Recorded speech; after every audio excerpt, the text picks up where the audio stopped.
Salut, salut. Je vais faire une petite vidéo, pas petite, qui sera quand même assez longue. Ça va être un scan d'un carter de moteur de scout. Et pour ça, je vais utiliser le Metro Y Pro, donc scanner de RevoPoint.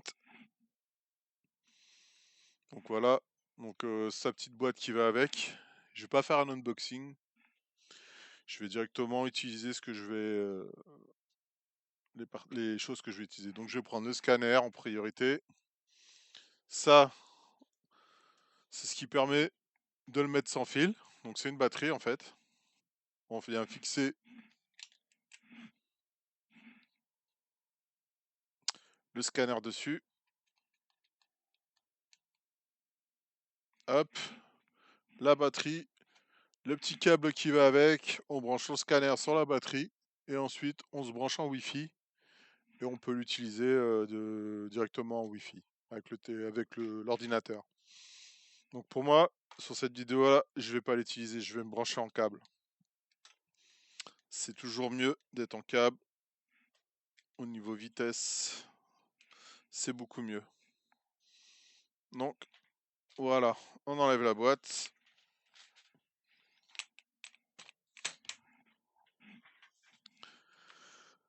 Alors pour ça, je vais utiliser le câble USB qui est fourni. On va venir le brancher. Donc voilà, ça s'allume. On attend que ça devienne vert.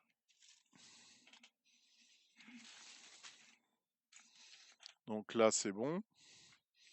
Donc pour ça, je vais utiliser un ordinateur portable. Donc pour la configuration, ça va s'afficher.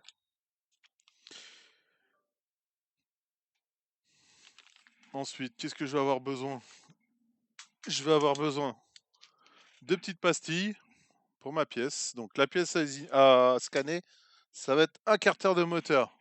Donc une première pièce, il y aura celle-ci. Il y aura la pièce qui va avec. Donc je vais démonter, comme ça sera plus facile. Donc au niveau couleur, au niveau matière, on est en aluminium. Donc un petit peu de brillant. Donc là, on va se mettre en mode laser obligatoire. Donc je les ai quand même nettoyées les pièces, hein. Elles étaient un peu sales. Donc là c'est pareil à lui, donc vous voyez c'est un peu noir. Donc j'ai nettoyé pour que les pastilles tiennent. Et ça facilite le scan.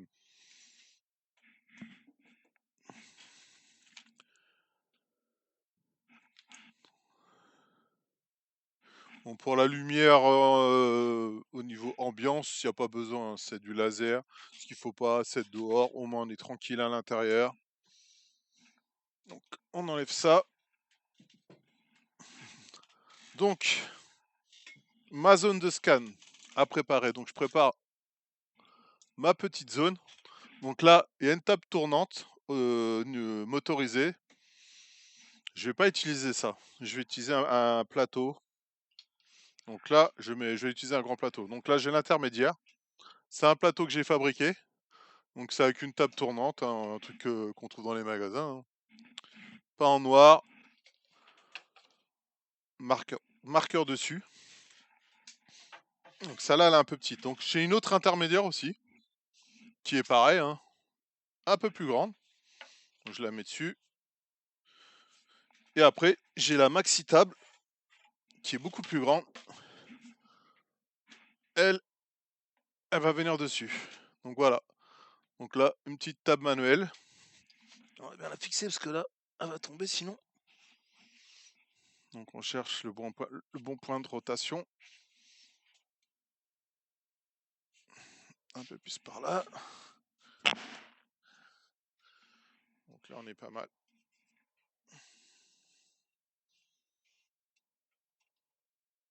Voilà.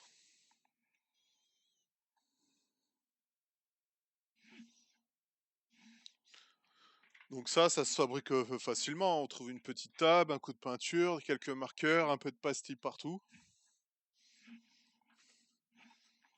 Donc ensuite, l'idée, c'est de trouver la mise en place de la pièce. Donc on va commencer par cette pièce-là. Voilà. Donc, on va la scanner directement. Alors, première chose, l'idée, c'est pas de la laisser poser directement sur la table. Parce que quand on va venir scanner ici, ça va être super dur à avoir les petites sections ici au niveau du plan de joint du carter moteur. On va essayer de la surélever. Pour ça, on va utiliser des petites pièces comme ça. Donc ça, c'est pareil, hein. Ça, c'était des blocs de chez Revopoint qui étaient fournis dans le pack premium. Donc voilà, donc moi je vais utiliser les triangles. Alors pour ça, c'est simple, hein. On va les disposer.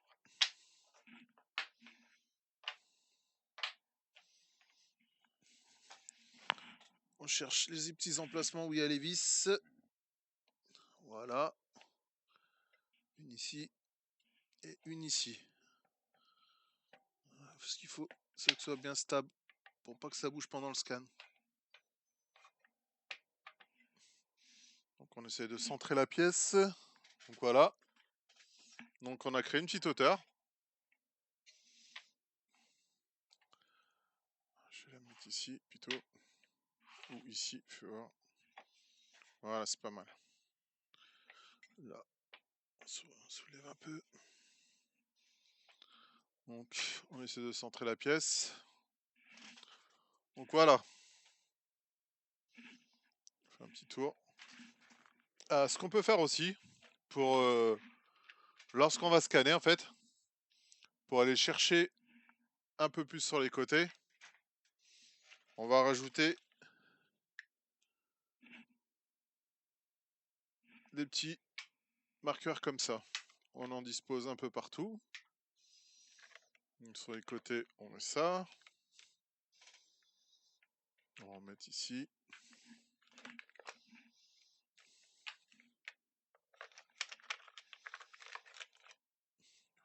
Bon, c'est vrai que c'est bien d'en avoir plusieurs.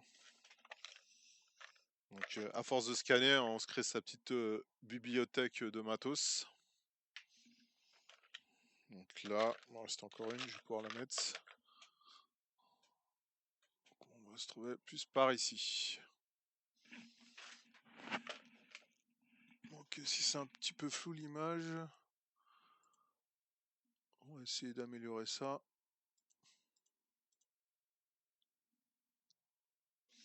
Bon bref. Alors voilà. Donc on tourne.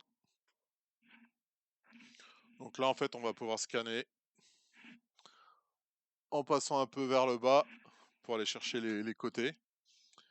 Après le dessus, pour le dessus, ce qu'on peut faire ici, à ce niveau-là, je vais monter la caméra. En fait, à ce niveau-là, on va manquer de marqueurs. Ici, si on se met sur cet angle-là, en fait, la table plus ceux que j'ai mis, on devrait être pas mal. On pourra rajouter quelques marqueurs ici. À cet endroit-là, je pense qu'on va devoir en mettre aussi pour pouvoir le faire au-dessus. Donc on va déjà scanner cette partie-là et après on va devoir retourner la pièce et scanner l'autre partie.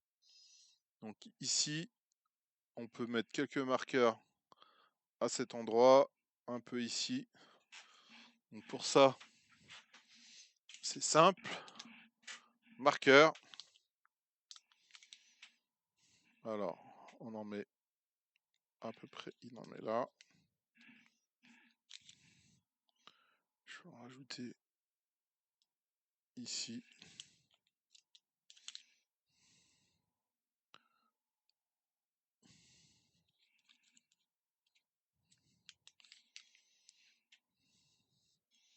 Je vais en mettre un peu par ici. Bon, normalement on n'a pas besoin d'en mettre beaucoup.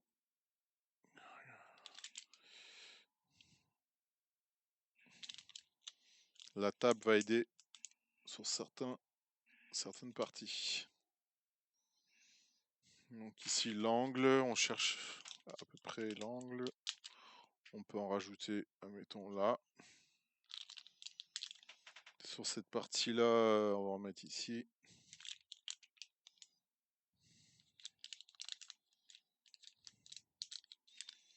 Après les endroits qui sont pas très bien scannés, on pourra le refaire à part.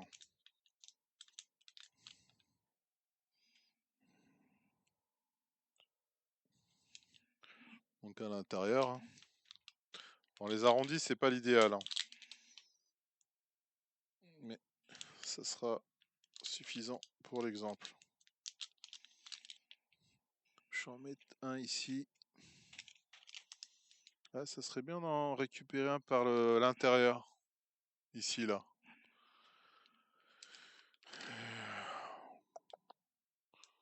Bon, on verra bien. Donc, j'en ai mis par ici, j'en ai mis au-dessus. Là, je peux en rajouter encore.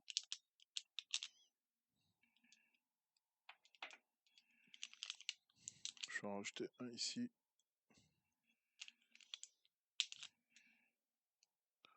Voilà. Donc, à peu près là où ça m'intéresse. Ici, on va pouvoir prendre sur le côté. Là, c'est pareil. Ça, on va le ramener par là. Donc voilà, la mise en place des marqueurs. Donc, pour la suite, on va commencer. Bon, comme j'avais branché le scanner, c'est bon. Alors,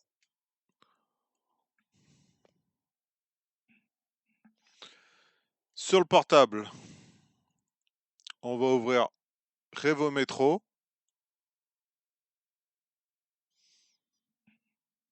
Donc, on attend que le scanner il apparaisse.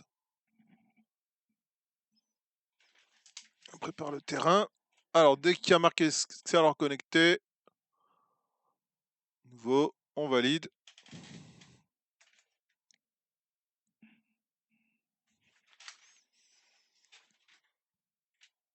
Alors voilà. Donc, on se met en mode marqueur. On y est déjà. Alors, on a plusieurs choix. Ligne croisée, ligne parallèle, ligne unique. Donc, nous, on va commencer par ligne croisée. Donc déjà, ce qu'on va faire, on va faire un global marqueur. Donc, on va scanner tout l'ensemble juste pour prendre les marqueurs. Pour ça, on va sur mode de suivi. On fait suivi des marqueurs globaux. Bon, j'efface celui-là. On fait nouveau. On attend que ça charge. Donc là, c'est bon. On peut désactiver marqueur 3 mm, 10 mm. Voilà. Je prépare la longueur de câble. On se met en position. Je vais essayer de prendre la main qui va avec. Alors, on appuie sur play. On lance la lecture. Alors, je tourne le plateau. Je cherche toutes les positions.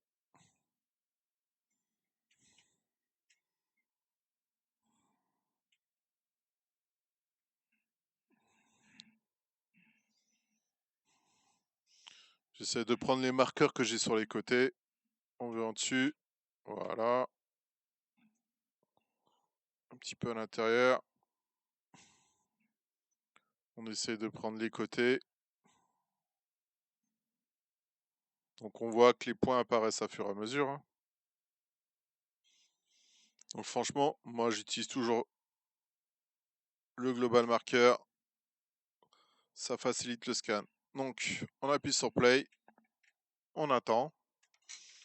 Donc si on regarde un petit peu en détail, on a tous nos marqueurs sur le plateau. On valide.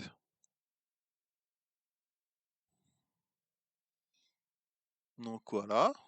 Donc ici, on a dit qu'on se mettait en croisée. Suivi de marqueurs globaux. Objet. Alors, on peut faire un test, hein. C'est légèrement brillant, mais la pièce est sale. Donc je pense que même en objet, on peut scanner. Donc la distance de cible, on n'a pas besoin de super détails, on va mettre à 0,5. Ça sera plus rapide à scanner. Plus on réduit, plus il faut rester longtemps et plus ça permet de capter des petites zones et on aura plus de détails. On valide.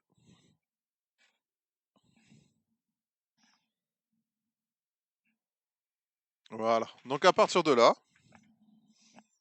on va pouvoir commencer à scanner. Donc on se met en position. Moi je vais essayer de rester toujours sur cette position-là. Et c'est juste la table que je vais tourner en manuel. Vous voyez, le fait d'avoir une petite table manuelle, c'est quand même sympathique. Donc je vais commencer par cette zone-là. Donc je me mets sur le vert au niveau de la distance. Et là, je commence à scanner. Donc on voit très bien qu'avec le Metro Y Pro, le nombre de lignes croisées, je crois, je sais plus c'est combien exactement, c'est dans la 34. Ça permet de scanner rapidement. Je peux zoomer en appuyant sur M. Donc voilà, vous voyez, on a déjà bien scanné un côté. Donc on tourne la table doucement. On peut bouger le scan. On fait comme si c'était de la peinture.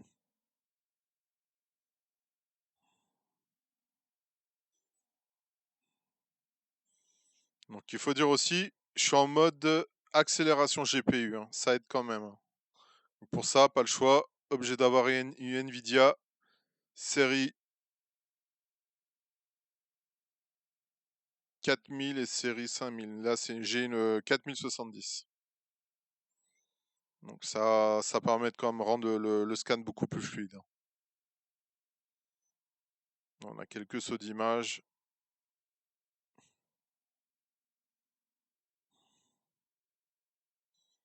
Donc on va déjà commencer par faire le contour.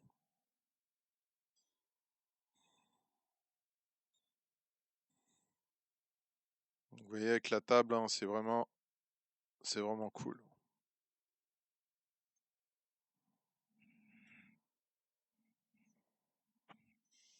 Donc là, toutes les zones qui sont pas faites. Là, maintenant, on peut incliner légèrement. Donc pour ça, on cherche. Voilà. Et là, on peut scanner avec les côtés. On essaie de capter les marqueurs. Donc on peut faire quelques mouvements comme ça.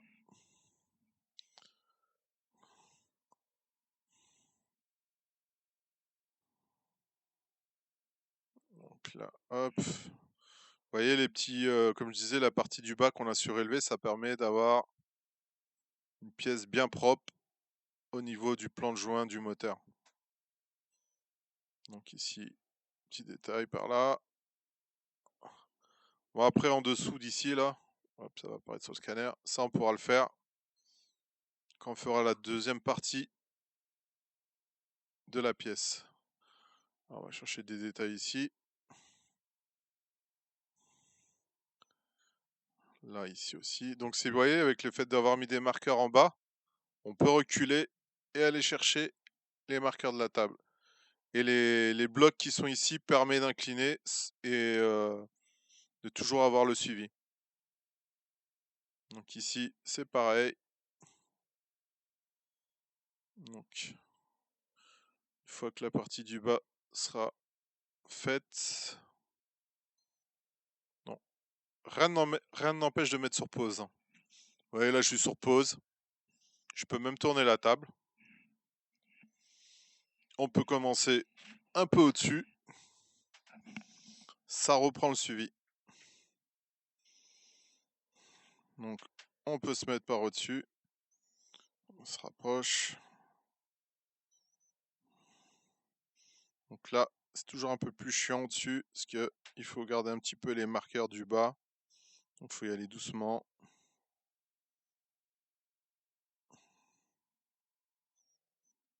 On peut aller chercher. Après, on peut rajouter des marqueurs en plus, hein, si vraiment on a des pertes. Et rien ne les empêche de les poser après, hein. On peut mettre sur pause, rajouter quelques marqueurs et relancer le scan. Ce qu'il faut surtout pas, c'est bouger la pièce, bouger les blocs marqueurs. Donc une fois qu'on a les points dessus, voilà, là je les ai. Là, on peut rester au-dessus. Et on peut finir de scanner la partie du dessus. Chercher d'autres angles, doucement. Là, ici, quelques défauts ici. On tourne doucement. Hop. J'ai des sauts d'image.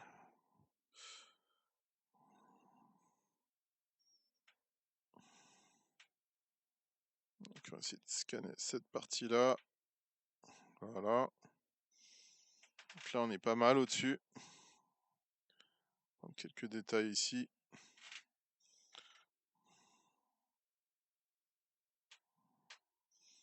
Donc je mets sur pause. On vient sur cette partie-là maintenant. Donc ici, on va commencer comme ça. Là, on va essayer de finir ce détail par là. Donc on va voir au-dessus si les petits marqueurs qu'on a mis. Donc vous voyez les marqueurs qui sont loin sur la table. On arrive toujours à les avoir. Donc après on peut augmenter certaines hauteurs de blocs qui permettent d'augmenter la distance pour le scan. Donc ici.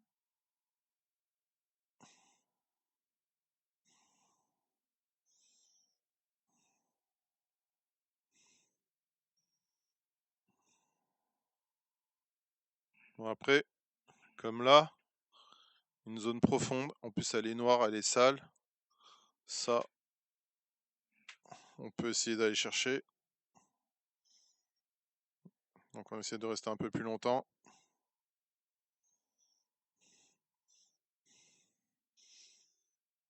Mais au pire, ces petits endroits-là, on pourra essayer plus tard de les récupérer peut-être en ligne simple. On va déjà faire la plus grosse partie.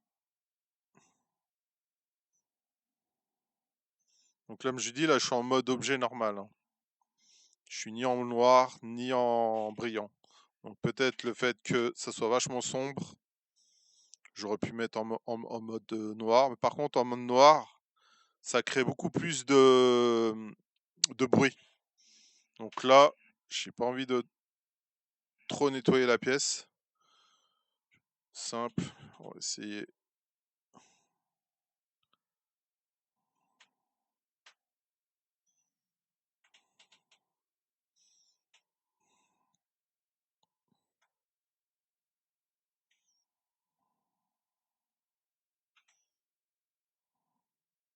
Alors, pour essayer de trouver, hop, une petite perte ici. On essaie de récupérer. Donc quand on a un peu perdu, il vaut mieux mettre sur pause. On change de stratégie. Voilà. Là, j'essaie d'être dans la grosse ouverture au milieu.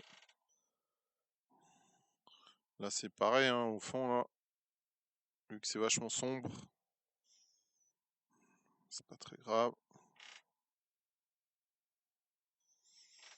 Bon, allez, on met sur pause. On peut poser le scanner. Et on peut analyser la pièce vite fait, voir s'il manque pas. Bon, la partie du dessous, bon, c'est normal. Et au pire, ce qu'on peut faire, à voir si ça passe, je suis pas sûr, c'est essayer de scanner avec les côtés du plateau et venir un petit peu en dessous. Mais pour ça, vaut mieux attendre quand on fera le deuxième côté. Donc voilà, là c'est pas mal. Pas mal ici. Ah, une petite zone noire ici. Donc là on est donc, par ici.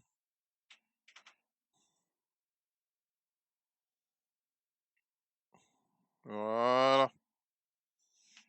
Voilà, rien n'empêche de revenir, hein, sur le scan, tant qu'on bouge rien. Voilà, c'est pas mal ça. Bon, ici, on verra à la deuxième partie. Là, ici, bon, bah, c'est pas grave, on va le faire en rebouchage. Hein. Donc, on appuie sur M, on valide.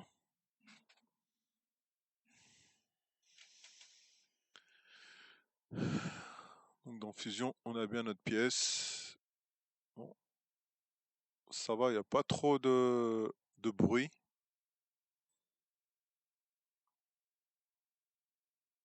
Donc, on va lancer la deuxième partie du scan maintenant. Alors, pour la deuxième partie du scan, bon, déjà, ce qu'on va faire, on va retirer le bloc. Hop, je le pose par terre. Donc, on peut décaler tous les autres trucs. Alors, comment on va pouvoir mettre ça? On peut utiliser cette partie-là, elle est faite. Cette partie-là est faite. Nous, ce qu'on veut, un peu du côté et l'intérieur. Donc les côtés, ça va permettre après de fusionner les deux pièces ensemble. Les deux, cette face-là et cette face-là. Ce qu'on peut faire, c'est la poser directement. De toute façon, on va faire une découpe ici pour avoir un beau plan de joint. On peut laisser ces pièces à l'intérieur. Ici, pareil que tout à l'heure, on en met un peu partout. Alors ce que j'essaie de faire, bon là j'évite de mettre sur des moitiés de marqueur. Soit je cache le marqueur, comme là c'est pareil. Là je vais en mettre ici. Celui-là, on va le mettre par là.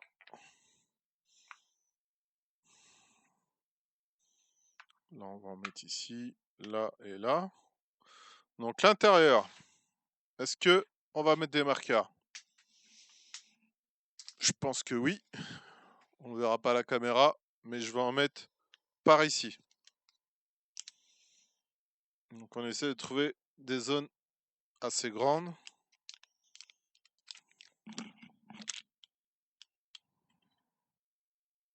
Par ici, un peu trop décalé. Alors le but de nettoyer la pièce, c'est pour éviter que les marqueurs se décollent. Mais là, de toute façon, c'est pas gênant. Sur ce type de scan, on peut même utiliser ça. C'est des marqueurs magnétiques. Bon, c'est de l'alu. Hop, voilà. Après, rien ne nous empêche de les disposer juste en les posant. Donc, je vais en poser là. Donc, le seul désavantage, c'est que ça crée une petite épaisseur. Mais au niveau du nettoyage, c'est pas gênant. Je vais en mettre une par là. Donc, après, à l'intérieur des petites cases.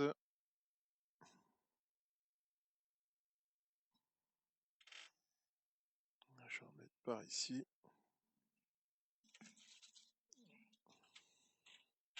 C'est pour ça que j'aime bien utiliser ce genre de truc, c'est qu'on n'a pas besoin de les décoller.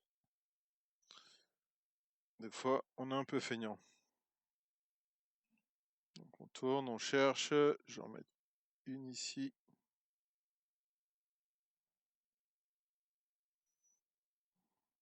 On va en mettre une par ici. Je vais en mettre une là-bas. Donc ça c'est bon. On va remettre quelques autocollants. Peut-être toutes ces zones-là.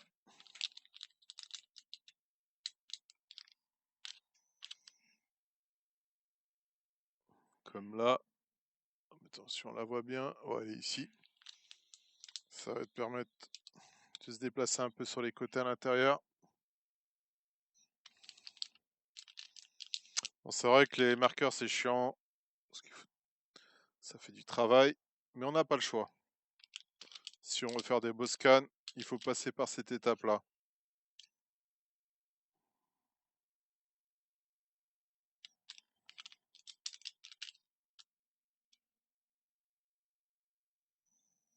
Ah, celle-là est tombée dedans.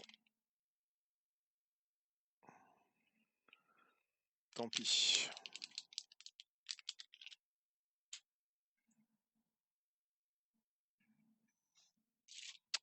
Voilà, donc là on a fait un côté.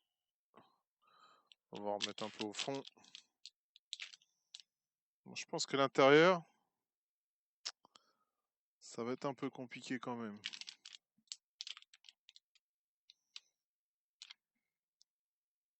On verra bien.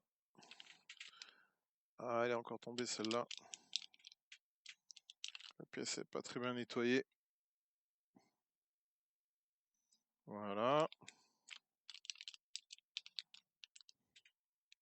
On va mettre par ici. Ça va être une vidéo vraiment complète, hein. Sans coupure.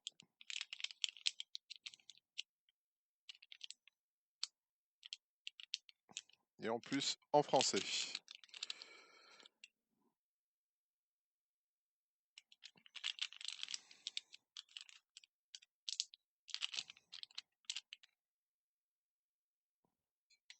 Donc voilà.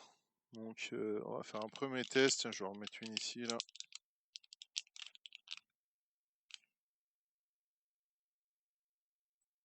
Allez, elle est partie en vrille celle-là.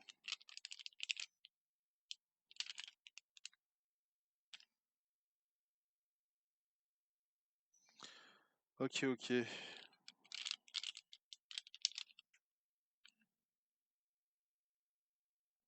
Ah, zut. Bon allez, on va tester. Alors pour ça, hop. On retourne sur le PC. On lance un nouveau scan. On refait suivi de marqueurs globaux. On fait nouveau.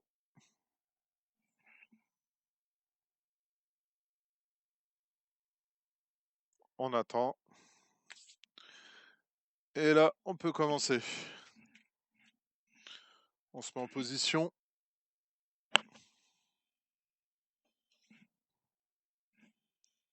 Et on peut commencer à scanner les marqueurs. Donc le plus chiant, c'est ceux de l'intérieur. On peut essayer de trouver des positions. On tourne le plateau.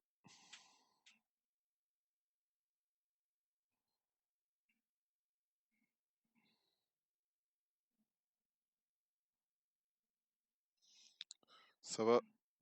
Le scan se fait assez fluide. Il y a la température qui apparaît dans le RevoScan. Dans Revometro, pardon. Là, je suis à 25 degrés, donc je suis en température normale pour le scanner.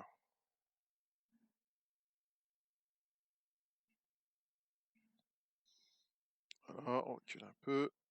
On prend quelques points, on tourne. Dès que c'est bon, on appuie sur Play.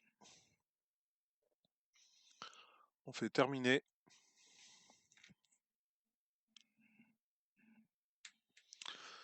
Oh, je vais mettre comme tout à l'heure en 0,50. Je suis en objet. On va laisser en objet. Hein. Vous voyez, ici, on peut mettre noir, mais je vais laisser en objet pour voir. On valide une fois. Dès qu'on est prêt, c'est parti, on lance le scan. Bon, moi, je zoome tout de suite. Hein. J'aime bien voir ma pièce. Donc là, on est sur la partie du dessous.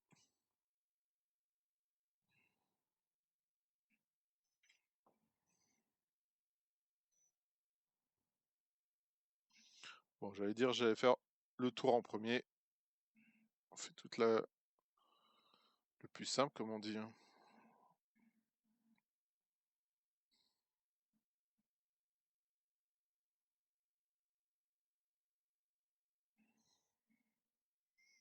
Donc là, on va faire.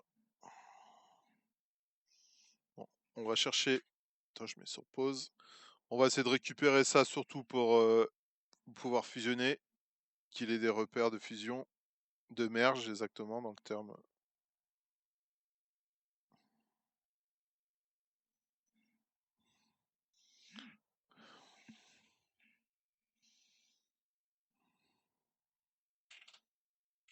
Bon là, comme d'hab, un peu plus chiant. C'est parti, on retourne.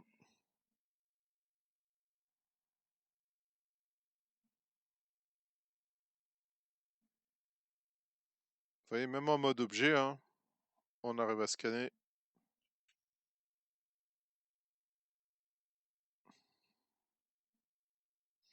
Ce qu'il faut, le plus important, c'est les marqueurs.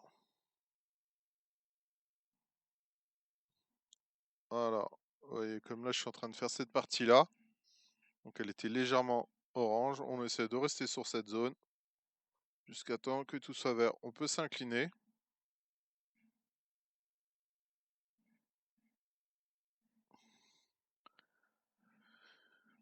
Chercher une petite inclinaison.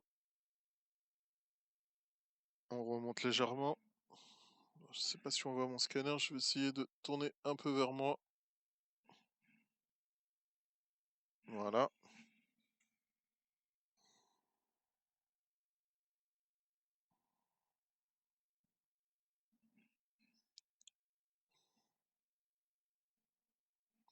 Là, c'est des pièces intéressantes à faire.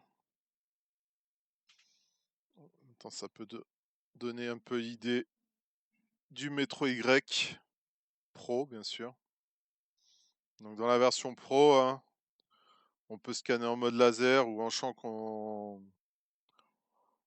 complet. Donc ça permet d'être polyvalent sur plein de choses. Donc après, je pouvais utiliser le mode Wi-Fi, hein. Mais là, l'avantage, franchement, en câble, si on est à côté du PC, autant rester en câble. Je ferai une petite vidéo en mode Wi-Fi où j'essaierai de voir la distance quand je vais dans le garage et que je ne veux pas déplacer mon PC. Donc c'est parti, on va passer au-dessus. Alors, hop. Donc là, on essaie de capter. On fait un balayage. Voilà, nickel. Donc on peut se rapprocher ou reculer pour aller chercher les marqueurs qui sont sur le plateau. Donc là, cette zone-là, un peu chiante à faire.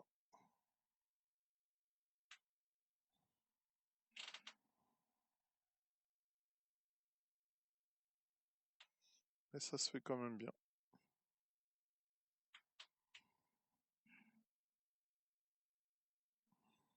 Alors, on peut tourner. C'est pareil ici. Hop.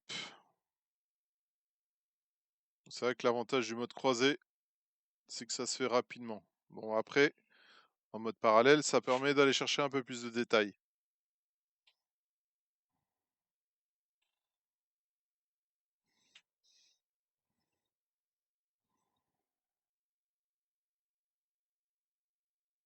Donc là, on y va doucement parce que les marqueurs, ils sont loin. Donc, pour pas créer trop de scintillement, il faut y aller doucement.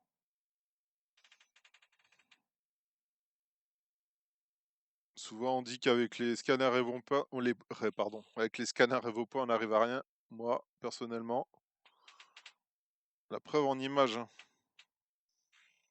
J'arrive à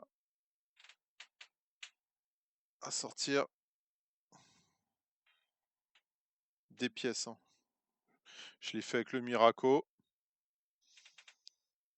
avec le Metro X. Après, avec le petit scanner Inspire 2 aussi, qui a le mode laser. Pour un début de gamme, il s'en sort pas mal.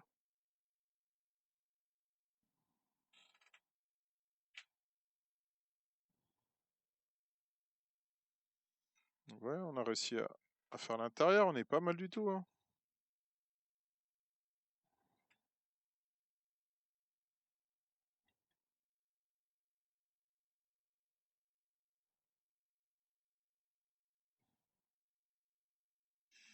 Pourquoi mettre sur pause? Là, je suis un peu perdu. Surtout pour reposer son bras, parce que des fois, on a un peu mal au bras. Et encore, le scanner est légèrement plus léger que le Metro X.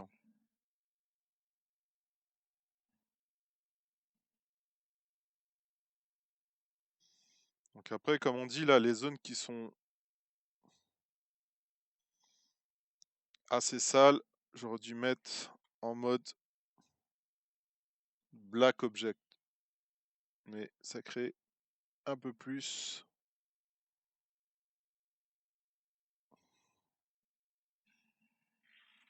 de bruit.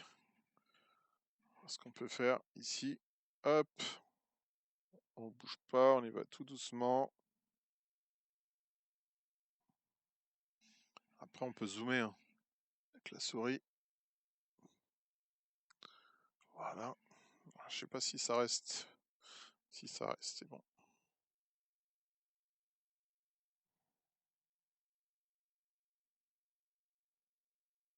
Donc les sauts d'image, hein, c'est peut-être dû quand on a des pertes.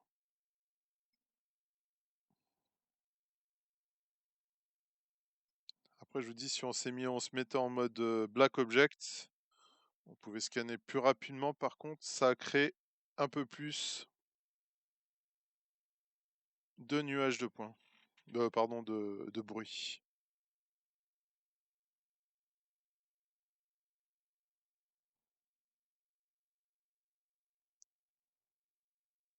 Ce qui est dommage, c'est que on peut pas changer à la volée. Ça aurait été bien de pouvoir passer en objet noir et quand on a envie de repasser tout de suite en mode objet normal, on puisse. Et là, on peut pas.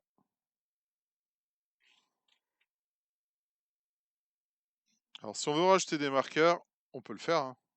Mais vaut mieux quand même attendre d'avoir fait un peu le tour parce que si on bouge la pièce, on est bon à tout recommencer.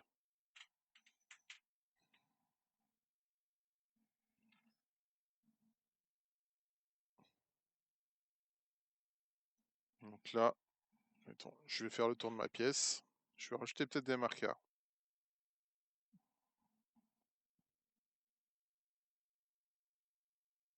Voilà, ça ici. Là, on scanne là. Ça, c'est fait.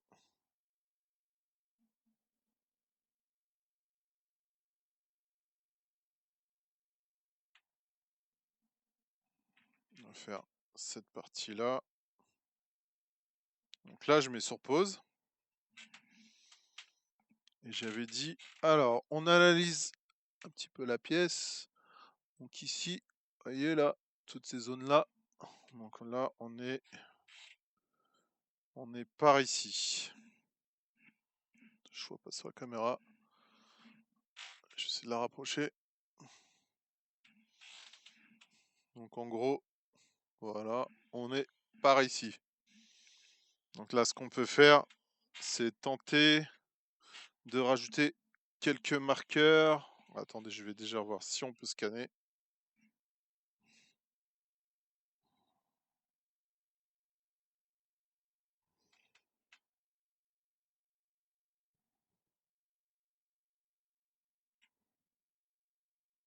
Voilà. Je me rapproche doucement. Des fois, en fait, en essayant plusieurs positions, on est...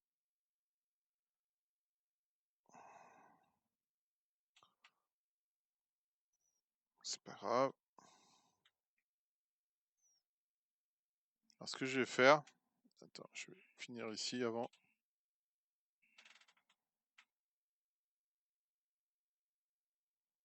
Parce qu'en fait, ça manque de marqueurs. Je mets sur pause.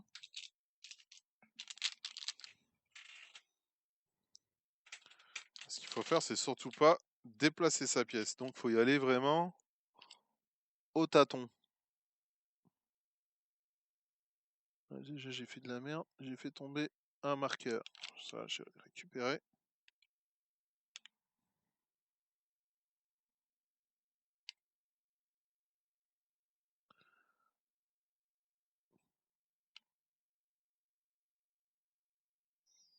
Bon, ça veut pas. Ça colle mal, c'est mal nettoyé.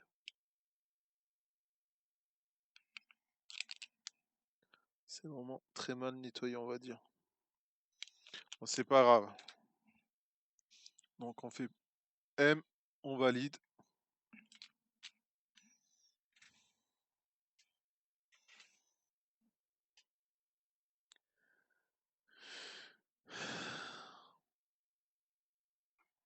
Voilà.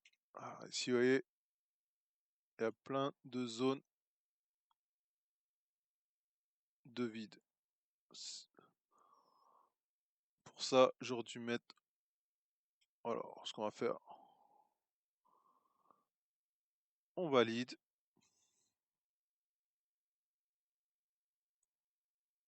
Je regarde juste, il n'y a pas trop quand même de défauts. Bon, ici, on fera du rebouchage pour l'exemple.